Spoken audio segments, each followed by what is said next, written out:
Muy buenos días a todos, mi nombre es Octavio González Luna y les voy a hablar sobre la evolución estelar. Primero comencemos conociendo la clasificación de las estrellas. Las estrellas se pueden clasificar de tres maneras, según su tamaño y también según su masa. Las estrellas con masas menores a 8 masas solares se consideran de baja masa o de baja intermedia. Las estrellas de masas mayores a 8 masas solares se consideran de alta masa o masivas. Entonces, es muy importante considerar la masa de la estrella, pues de ella depende su proceso o su ciclo de vida.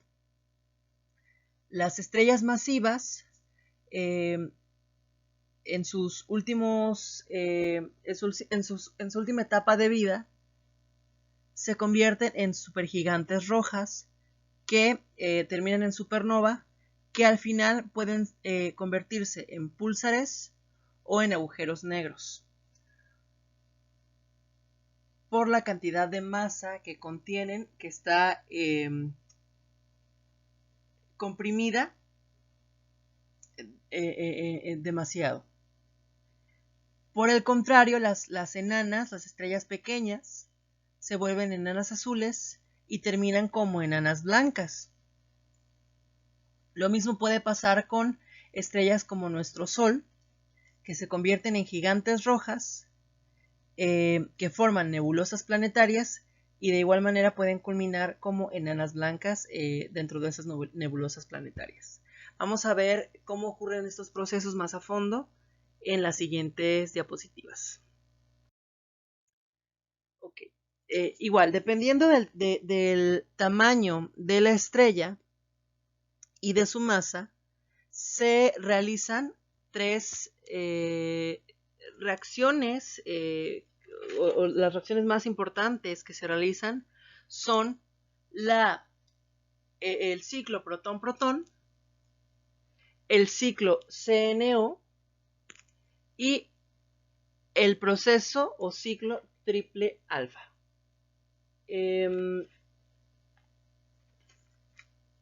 Bueno, el primero ocurre en estrellas pequeñas con una masa baja. En estas estrellas, el hidrógeno se fusiona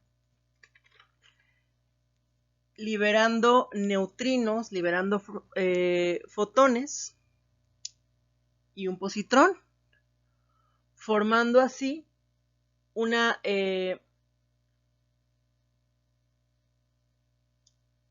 molécula que contiene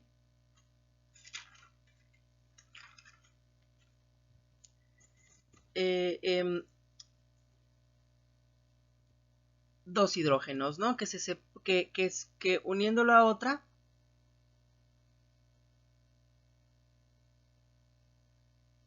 más bien sería hidrógeno 2, no dos hidrógenos. Hidrógeno 2 es el isótopo, ¿no? Del hidrógeno, que sería deuterio. Uniéndose a otro átomo de hidrógeno, igual liberando rayos gamma, produce helio 3, el cual, combinándose con otra molécula de helio 3 de una reacción similar, se fusiona y entonces obtenemos nuevamente dos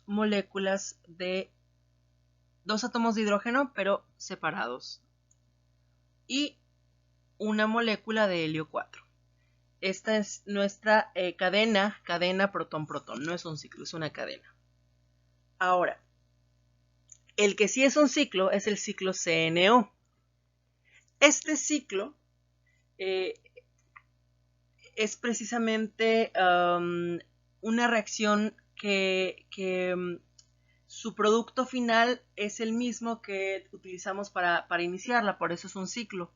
Entonces, podemos comenzarla con el carbono, que con una molécula, con un átomo de hidrógeno, liberando rayos gamma, se fusiona para producir nitrógeno 13, que libera, por ser inestable, un positrón y un neutrino, obteniendo carbono 13. Ahora, este carbono 13 nuevamente libera se fusiona con un átomo de hidrógeno y libera rayos gamma, produciendo nitrógeno 14, el cual al fusionarse con otro átomo de hidrógeno y liberando rayos gamma también, produce oxígeno 15, que es inestable y entonces libera un positrón y rayos gamma, obteniendo nitrógeno 15, el cual al fusionarse con un átomo de hidrógeno produce o forma helio 4 y el carbono 12 que nos sirvió para iniciar esta reacción. Este ciclo se realiza en las estrellas grandes, ¿no? Con masas o que se conoce como estrellas masivas, debido a que se cuenta con la masa y la presión suficiente para poder llevar más allá estas reacciones de fusión. En estrellas viejas se realiza también el proceso triple alfa, es decir, todas estas moléculas de helio que se forman, estas de helio 4, que obtenemos de las reacciones de la cadena protón-protón y del ciclo CNO en las estrellas respectivas. Bueno, estos helios se fusionan liberando rayos gamma y produciendo berilio 8. El berilio 8 se fusiona con otro helio 4 y libera rayos gamma y entonces obtenemos nuevamente carbono 12, ¿no? Eso nos indica que el centro de las estrellas es rico en, el núcleo, perdón, de las estrellas es rico en carbono. Continuamos presentando el diagrama de Hertzsprung-Russell, el cual nos permite clasificar a las estrellas mediante tres características principales, que son su luminosidad, su temperatura, o en este caso tipo espectral, que está relacionado con la temperatura, y su tamaño. Vamos a ir viendo paso a paso cada uno de los elementos de este diagrama y cómo los obtenemos. Necesitamos primero conocer las propiedades de la estrella. Vamos a considerar a la estrella como una esfera y de esa manera podemos tener, como ya mencionamos, la masa es muy importante, entonces podemos tener la masa en función de su tamaño, de su radio, ¿no? Que es quien determina el tamaño de la esfera, como 4 pi por radio al cuadrado por la densidad. A su vez, existe algo que es el equilibrio hidrostático, que es muy necesario para que la estrella permanezca o mantenga su tamaño. Esto ocurre porque existen dos fuerzas que se oponen. La presión que ejerce la gravedad, más bien la fuerza de la gravedad que intenta contraer la estrella, llevar todas las partículas hacia su núcleo, y la fuerza o la presión más bien que ejercen los fotones cuando se realizan las reacciones de fusión, que es una presión de fusión, que se opone a la gravedad y que intenta que la estrella se expanda. Cuando estas dos fuerzas son iguales o se equilibran, entonces estamos en el equilibrio hidrostático y entonces la estrella no se comprime, no se contrae o no se expande. Ahora, la luminosidad también es muy importante porque es la cantidad de energía que nosotros podemos que la estrella emite, ¿no? Por unidad de tiempo. Y que también nos va a permitir clasificar a las estrellas. La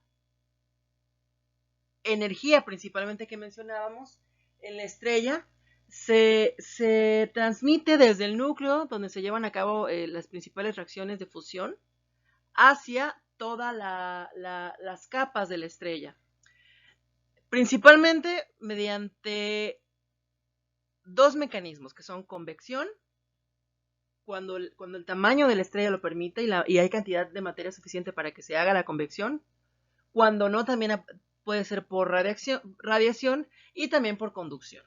Las estrellas que realizan principalmente ese transporte de energía por radiación son estrellas radiactivas y las que lo hacen por convección son estrellas convectivas.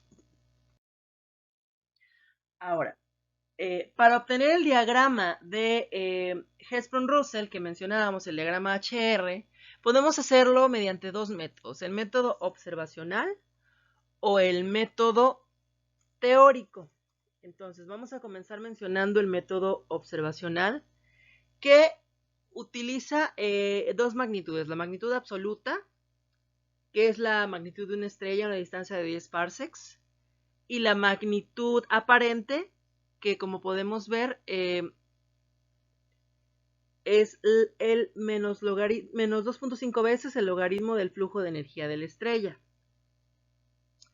A su vez utilizamos una relación o un índice de color, que es la diferencia entre las magnitudes en azul y en verde de la estrella. Y podemos relacionar directamente la magnitud absoluta con la luminosidad y el índice de color con la temperatura.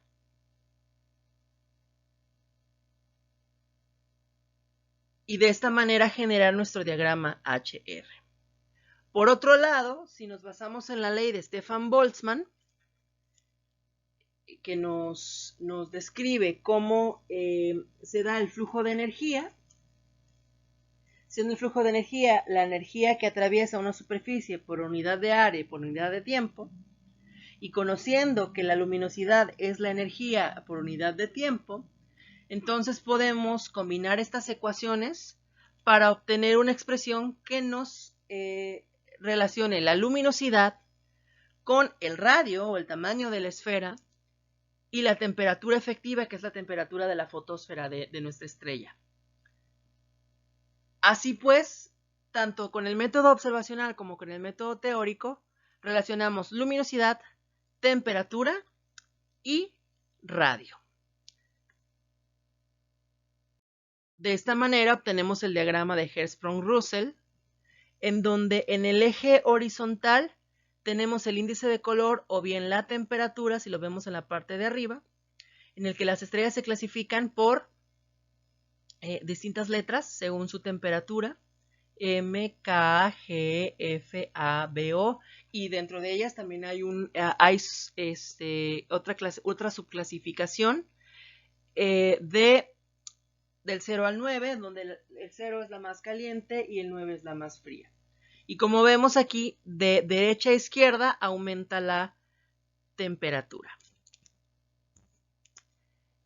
¿Por qué el 0 es la más fría? ¿Por qué se limita ahí? Bueno, porque existe algo que se llama límite de Eddington, que es la máxima luminosidad posible para las estrellas. ¿Qué ocurre? Que si la luminosidad es tan grande, los fotones empiezan a vencer las fuerzas gravitatorias y entonces la estrella explota. Entonces ya no puede pasar de esa luminosidad. Así que sí, depende también la temperatura o puede estar relacionada con la luminosidad, como lo hemos comentado. Vemos precisamente que del lado izquierdo tenemos aquí en el eje vertical a la luminosidad, que va de abajo hacia arriba incrementando, que también está relacionada con la magnitud absoluta. Y esta línea que vemos aquí es la secuencia principal. La secuencia principal nos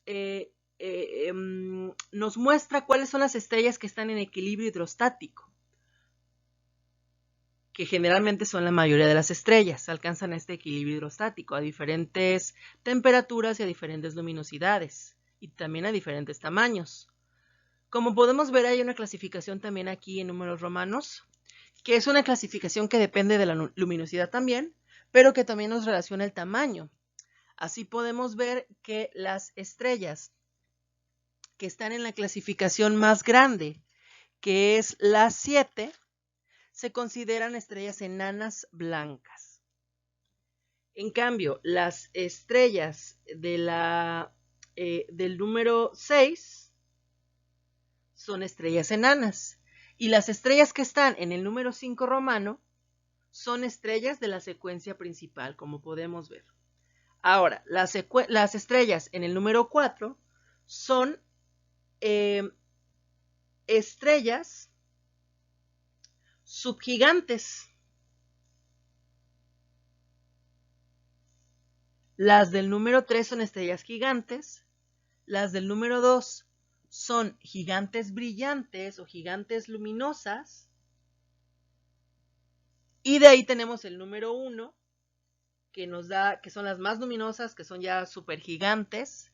Y podríamos tener un número 0, que serían hipergigantes, pero les digo que ya este número rebasa, bueno, está muy cerca del límite de Eddington, y entonces ya no podemos tener estrellas más grandes o más luminosas o de mayor temperatura que eso, ¿sale? Y así es como podemos nosotros ubicar una esfera. Nuestro Sol es una estrella de la secuencia principal, por eso tiene un 5 romano. Es una estrella G en cuanto a su clasificación por temperatura y 2 dentro de la subclasificación. Entonces es G2, 5. Esa es la clasificación de nuestro Sol. Eso quiere decir que está en equilibrio hidrostático, que es una estrella pequeña, se considera una estrella, una enana amarilla, por así decirlo, en cuanto a la clasificación por el índice de color.